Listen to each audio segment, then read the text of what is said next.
the first draft of something that Stephen and I are putting together to try to talk about the potential link between cost functions and policy, and in particular between the potential links between cost functions and the design of results-based mechanisms for rewarding immunization in developing countries. So it's great that I'm following on Don's talk here, because he's really done a wonderful job of laying out what the RBF system is in country and some of the history behind it, including the history of Rwanda.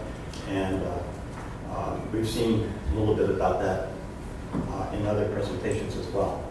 So what I want to do is not do very much on my first bullet here, very little.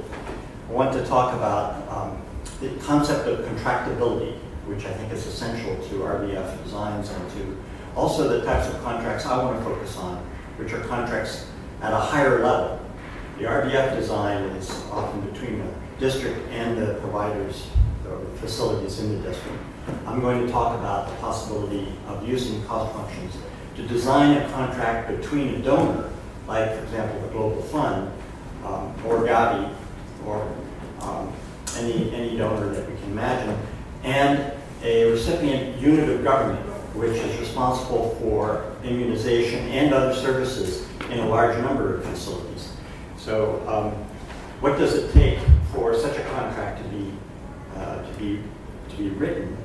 One of the first things that's required is that the results that one is going to be paying for have to be what economists call contractable. So then how would cost functions help? Suppose we had cost functions, such as those have been estimated so meticulously by the EPIC 1 and EPIC 2 projects. How can those help us to design these contracts? And let's talk a little bit about some specifics there, and then some conclusions. And you're going to give me some timing indications. 5 minutes is the first one. I'll do halfway through. 7 minutes. Yeah. 7. When you get the yellow, you get 7, and when you get the red, you get 2 minutes. Got it. So I think Don did a great job of talking about what potential benefits paying for results might be at the facility level, and most of those, I would argue, also apply at the meta level that I'm talking about. I would argue that there's also an additional advantage that might be actually more applicable at the higher level than at the lower level, although I think it's applicable at both. And that is that the offer of a reward can sometimes incentivize innovation, which you might not otherwise see. Hopefully, with the reward in place, the local managers, who actually know much more than we do, even with all the complex information tools that we saw in the first 3 presentations,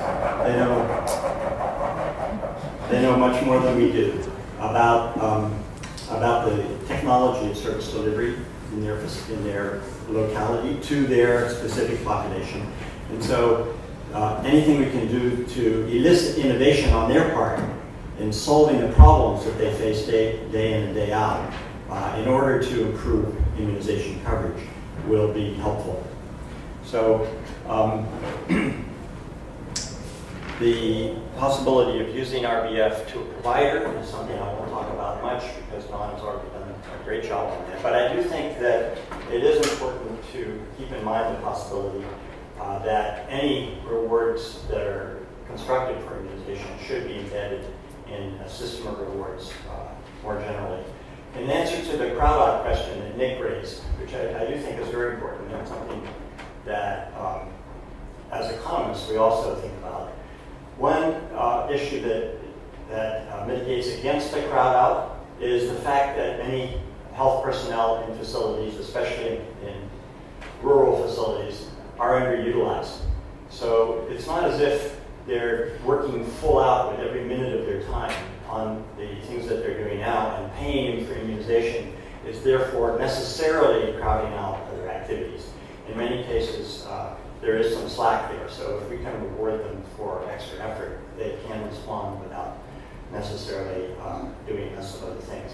And the possibility of the halo effect is something we want to keep in mind as a potential alternative, a much more optimistic one than the possibility of crowding out. So Don talked about, I think, primarily Zimbabwe, and this is a picture from the Tanzanian RBF program. You'll see that immunization is one of the many things that is being rewarded within the RBF system there at the provider facility level. I do want to point out that the 1,650 Tanzanian shillings bears no relationship to any number that I think that Nick ever mentioned as an average cost or a marginal cost. It's only about 75 cents. So we're talking about a payment that is really not related to cost at all. What it is intentionally related to is the other payments in that list. So that an effort is typically made in designing an RBF system to make the ratios between payments relatively representing some perception of the relative difficulty or effort involved among the providers, and not necessarily to represent costs. The Gavi experience does suggest, however, a very important caveat to all RBF experiences and all attempts to do any kind of results-based financing or cash-on-delivery program. And that is that you really have to verify. It's not, I would argue, not only is it not a good contract, not a wise business decision to make a contract with any second party to deliver something to you when that person is responsible for actually measuring how much was delivered. It's not good business practice. I would argue it's worse than that it's unethical to put that kind of pressure on the statistical system of the recipient country. That if I were the Minister of Health of a recipient country in a cash-on-delivery or a results-based financing agreement with a donor, I myself would want to have third-party verification of my statistical system to make sure that I, as the Minister of Health, am continually fed good information, accurate information on the true results that are being accomplished. The features of a contractable result or a contractable indicator are these. I won't belabor them, but measurability is absolutely essential. And I think we have that, as Don said, we have these conditions in vaccination and immunization. We can talk about the degree of utility of using just doses or fully immunized children, and we've heard a lot about that from the EPIC folks. The indicators we would most like to measure are always harder to measure, but sometimes that effort might be worthwhile. So these are, this is a slide from Nick's presentation yesterday, which he kindly sent me last night, and that's what I want to talk about. Now I want to talk about how we can use these results. How are they useful to us in trying to design a reward mechanism for immunization? And I'm definitely including, I'm not going to talk explicitly about embedding the immunization rewards within the larger system of rewards for the health system. I do think generally it would be a good idea, but it might not always be necessary. So just pulling out one of those, this is a picture from Benin, and I want to use that as a kind of example of a cost function fitted to cost data that might be gathered from any country in which any of you are working. And I want to think for a minute that these, how many observations did you have here, Nick? Something like 50? 45 or something? Let's think of that now not as a sample drawn from Benin, but rather as all of the observations of individual district immunization facilities within a single district. Suppose there are 50 of them. And they're distributed just as we see here, with a few very large and a lot of really small ones. Now, of course, if it's a real district, we wouldn't actually know their true costs in the way that we know it for the sample. But let's imagine that these are the true costs, and we have an estimate, at least of the cost function that comes from the hard work of all of the econometricians who've been working on this data.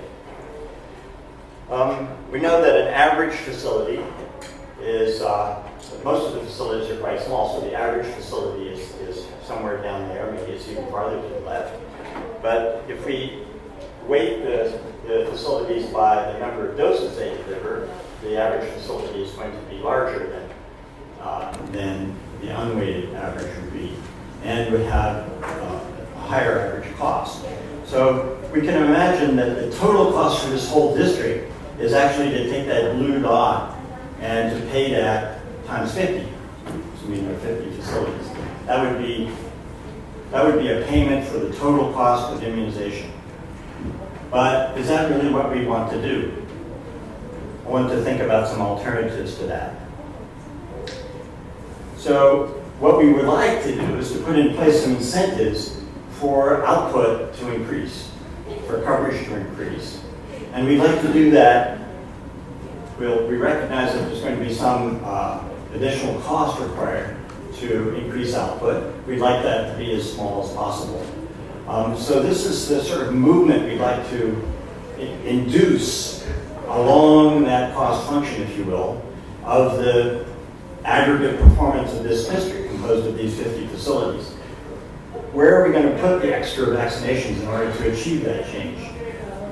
We might put some of them in the biggest facilities, where we know average cost is lowest. But it might be really hard to expand the big facilities because their coverage rates may be higher. They may already be up at that limit that Don was describing, where it's really hard to make any gains. So we may end up let's see if I can make a pointer work. We may end up deciding that in order to move the total for the whole district to the right, we'd be better off putting the effort required and perhaps the extra cost required into the smaller facilities. But however we do that, we want to increase coverage altogether for the whole district. Now, a lot of the discussion in this morning's session, or the first 4 presentations, was suggesting that some central planner is going to make that decision. What I would like to do is to set up a payment system between a donor and this district as a whole, which will incentivize the district to make that decision. So it's all about mechanism design. Mechanism design is actually a field of economics, one in which graduate students today can actually do their thesis. It's the area in which Jean Tirole got his Nobel Prize 3 years ago. It's an exciting area, and it's really about designing contracts that work in the presence of incomplete information on the part of the principal who is giving the contract and the part of the agent who is the intended implementer of the contract. So Don talked about many features of mechanism design.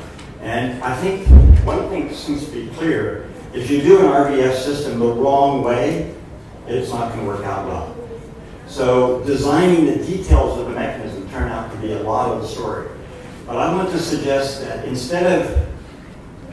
I would really argue instead of spending all the extraordinary effort that's being spent now on these data tools to collect detailed information about the costs at the individual facilities, we should instead be spending our effort on collecting information about the results, about how many immunization doses are delivered and how many fully immunized children are there, and spend that effort on designing and tweaking the details of the payment reward system. So what role can a parametric immunization cost function play? So at the Center for Global Development, we've just completed this report, which is designed to recommend contract designs to the Global Fund. And in that report, how did I make that? That was interesting. Where did you press the last button? So in that report, we talk about all of the considerations. The diagram is drawn from that report. We talk about how it is possible to pay a constant payment for every unit of output. That would be that straight line, which is labeled a linear payout schedule. But we talk also about trying to confront this issue that Don was describing, which is that sometimes our country has run into a wall. They got through 85% coverage, and it's looking like it's really hard to get higher. And in that situation, you might want to use a kinked payout function, which increases the incentive beyond a certain point. And you might want even a nonlinear one. So to go back to the cost function, that might be the average facility. That would be a linear payout function, where the linear payout function is supposed to be describing what would be paid when to the district, to the average facility in the district as a whole. Okay, so you imagine the whole district moving along that green line. But the payout by the donor or by the central government to a district need not be the total cost. It can, as Don described in the case of Haiti, some of the costs can be covered by regular budgetary mechanisms, and so this reward part can be less than the total cost, but maybe more steeply sloped. The steepness of the slope represents how quickly the reward increases with respect to additional units of performance, and therefore measures the power of the incentive. And if you really think you're going to have trouble getting above 50 times 10,000 doses, then you might want to put a kink in it so that the system as a whole has the incentive to locate the places, which of the facilities could be most usefully encouraged, perhaps given more resources, incentivized to actually get above that kink so that the reward per extra dose gets even larger. And we might even decide to do something like this. This is a particularly interesting shape for a payout function because it actually reveals the marginal cost of the effort that's required to get the incremental dose. If the system can get above that kink, how far it goes above that kink will actually depend on what its own effort or cost, if you will, marginal cost of achieving those extra doses would be. So, the first and foremost requirement of an RBF system, I would argue, is that it has to be viewed as mutually beneficial by the recipient government or district and by the donor or central government. In order to do that, there has to be something that the district gets out of it. What does the district get out of it? One thing it might get is it might not have to do all that really tedious work that was being described in the first four presentations of trying to figure out what its expenses are and entering all the details and all that. Maybe it can dispense with that and instead focus on actually producing the output and making sure that there's a measurement of that output. If you can do that, substitution of effort, we might see that the district would see that as a benefit. It's going to recognize that with that RBF system, the amount of money it receives will actually depend on its results to some degree, which puts it at some risk. But the benefit that it gets in exchange for that risk is exactly a relaxation on these accounting requirements. After all, doctors don't want them to be counted. The third-party verification is absolutely essential for the reasons we've already described. And another essential feature of this, as with all the systems that we've described and talked about today, is you have to have in mind already that it's not permanent. It's going to be tweaked. In the case of the Rwanda RBF plan, when you hear about how it's been implemented, the ratios between the rewards of, say, outpatient day versus immunization have been tweaked over time in order to balance them in order to achieve the health objectives of the country. The same thing with the system I'm describing, the exact measure by which the results of payment are measured could be tweaked over time. And lastly, I'll end on the same point that several other people have ended on, and that is we need to have some experiments to make sure this thing would work.